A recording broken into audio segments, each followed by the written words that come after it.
사랑하는 성도 여러분, 오늘 우리는 한국교회에 들리온 어두운 그림자, 바로 이단 문제에 대해 함께 고민하고 지혜를 나누고자 합니다.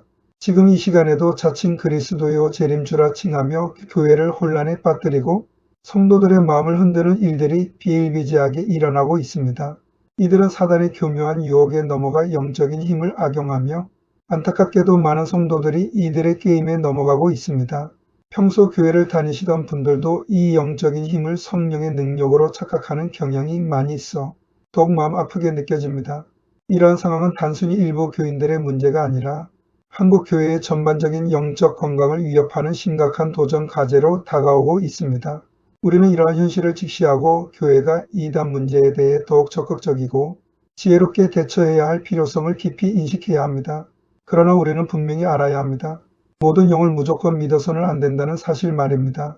사도 요한은 요한일서 4장 1절에서 우리에게 분명하게 말씀하셨습니다. 사랑하는 자들아, 영을 다 믿지 말고 오직 영들이 하나님께 속하였나 분별하라. 많은 거짓 선지자가 세상에 나왔습니다. 이 말씀은 우리에게 영적인 분별력의 중요성을 가르쳐주는 귀한 말씀입니다. 우리가 무분별하게 모든 영적인 현상을 받아들일 때 우리는 진리에서 멀어질 수 있습니다. 마치 순진한 아이가 낯선 이의 달콤한 말에 쉽게 속아 넘어가는 것처럼 우리 역시 영적인 지혜가 부족하면 거짓 영의 유혹에 쉽게 빠져들 수 있습니다. 특히 오늘날 이단들은 매우 정교하고 조직적인 방식으로 사람들에게 접근하며 성경 말씀을 왜곡하거나 특정 구절만을 강조하여 자신들의 주장을 정당화하려 합니다. 그들은 종종 사회적 약자나 영적 갈급함이 있는 사람들의 마음을 파고들어 자신들의 공동체로 유인하는 치밀한 전략을 사용합니다. 따라서 우리는 성경을 바르게 해석하고 교회의 전통과 신앙의 선배들이 지켜온 진리의 가르침을 굳건히 붙들어야 합니다. 이단들은 종종 이적과 기적을 행하며 자신들의 권위가 하나님께로부터 왔다고 주장합니다. 그러나 성경은 이러한 현상만을 보고 참된 하나님의 사람인지 판단해서는 안 된다고 가르쳐 줍니다. 우리가 나무를 그 열매로 알 수 있듯이 참된 믿음은 삶의 열매로 증명되어야 합니다. 사단 또한 영적인 힘을 행사할 수 있음을 잊어서는 안 됩니다. 마태복음 7장 16절에 예수님께서는 그들의 열매로 그들을 알리라. 가시나무에서 포도를 엉겅퀴 해서 무화과를 따겠느냐고 말씀하셨습니다. 이 말씀은 우리에게 겉으로 드러나는 현상보다는 그 사람의 삶과 행위를 통해 진정성을 판단해야 함을 일깨워줍니다. 그러므로 영적인 힘을 이용하여 교회와 성도의 마음을 혼미하게 하는 자들은 결코 믿음의 사람이 아닙니다. 그들은 믿음을 가장한 사단에게 속한 자라 볼 수 있습니다. 이들의 특징은 자신들의 권위와 능력만을 강조하며 성도들을 진정한 그리스도의 사랑 안에서 양육하기보다는 자신들의 목적을 위해 이용하려 한다는 점입니다.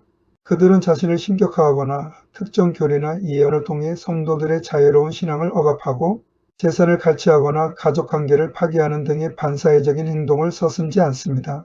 이러한 열매들은 결코 하나님의 영에 속한 것이라 볼 수 없으며 오히려 거짓 영의 특징을 명확히 보여주는 증거입니다. 우리는 이러한 열매들을 분별할 수 있는 영적인 눈을 가져야 합니다. 이러한 자들에게 아무리 이단의 위험성을 강조하고 경고해도 소용이 없는 경우가 많습니다. 그들은 이미 진리에서 벗어나 자신들의 생각과 욕망에 사로잡혀 있기 때문입니다. 그들의 마음은 완고하며 진리의 말씀보다는 자신들의 지도자의 말에 맹목적으로 순종하는 경향이 있습니다. 그렇다면 우리는 어떻게 해야 할까요? 가장 중요한 것은 바로 그리스도인들의 바른 삶입니다. 성도는 그 누구도 함부로 정죄하는 행동을 해서는 안 됩니다. 우리에게는 남을 판단하고 심판할 권리가 없습니다. 오히려 우리는 모든 영혼들이 진리 안에서 바르게 살도록 돕는 사명을 가지고 있습니다. 우리는 그들을 향해 손가락질하며 비난하기보다는 예수님께서 죄인들을 사랑하시고 구원하셨던 것처럼 잃어버린 양을 찾는 목자의 심정으로 그들을 바라보아야 합니다. 우리의 삶이 곧 복음이 되어야 하며 우리의 행실을 통해 참된 그리스도의 사랑과 진리를 보여주어야 합니다. 세상 사람들이 우리의 삶을 통해 그리스도를 발견할 수 있도록 우리는 빛과 소금의 역할을 충실히 감당해야 합니다. 고린도전서 13장에 나오는 사랑의 창처럼 우리는 오래 참고 온유하며 시기하지 않고 자랑하지 않으며 교만하지 않아야 합니다.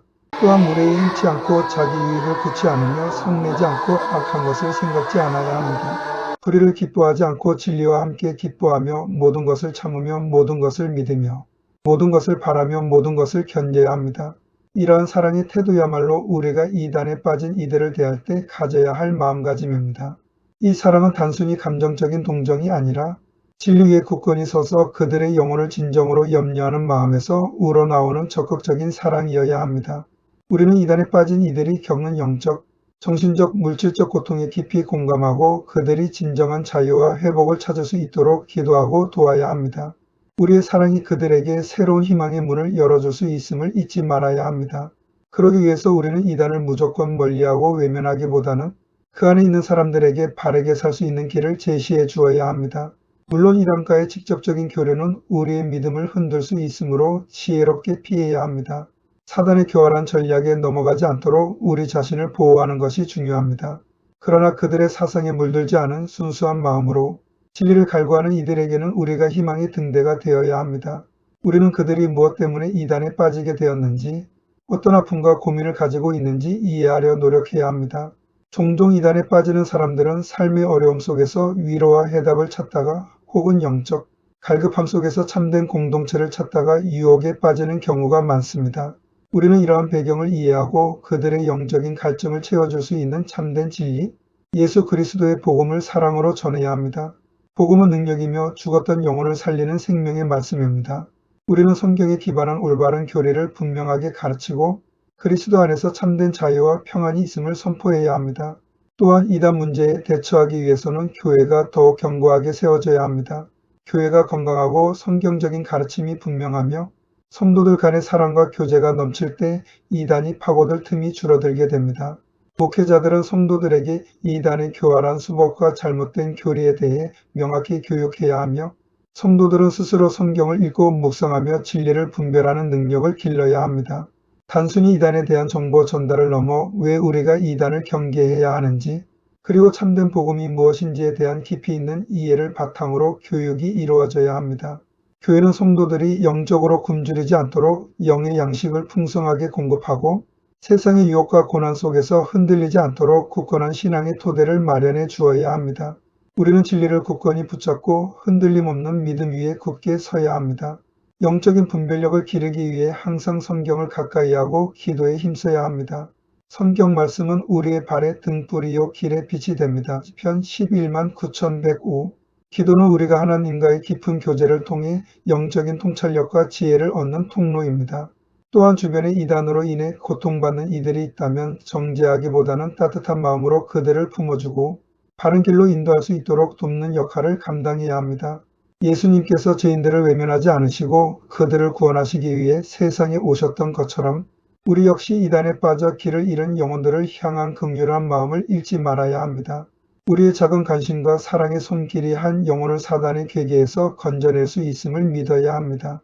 그들을 위해 끊임없이 기도하고 인내심을 가지고 복음을 제시하며 필요하다면 전문적인 상담이나 교회의 도움을 받을 수 있도록 연결해주는 역할도 중요합니다. 이는 단순히 한 사람을 돕는 것을 넘어 하나님 나라의 확장을 위한 귀한 사역입니다. 사랑하는 성도 여러분, 이제는 우리가 행동할 때입니다. 이단을 향한 무관심이 아니라 진리와 사랑으로 무장하여 적극적으로 이단에 빠진 영혼들을 구원하는 일에 동참해야 합니다. 우리의 작은 관심과 사랑이 한 영혼을 구원하는 위대한 역사를 이룰 수 있습니다. 여러분 주변에 혹 이단 문제로 고민하거나 아파하는 이가 있다면 따뜻한 위로와 기도로 함께해 주십시오. 그리고 무엇보다 여러분 자신이 먼저 진리 안에서 굳건히 서서 세상의 빛과 소금의 역할을 감당해 주시기를 간절히 바랍니다. 우리가 함께 노력할 때 한국교회는 더욱 굳건히 서고 진정한 사랑과 복음의 빛을 세상에 비출 수 있을 것입니다. 믿음 안에서 이 소중한 사명에 동참해 주시기를 바랍니다. 더 나아가 우리는 이단 피해자들을 위한 교회의 역할에 대해서도 깊이 생각해야 합니다. 이단에서 벗어난 이들이 다시 건강한 신앙생활을 할 수 있도록 돕는 회복 프로그램이나 상담 지원이 절실합니다. 이 과정에서 교회는 따뜻한 공동체가 되어 그들이 상처를 치유하고 진정한 그리스도 안에서의 자유를 경험하도록 이끌어야 합니다.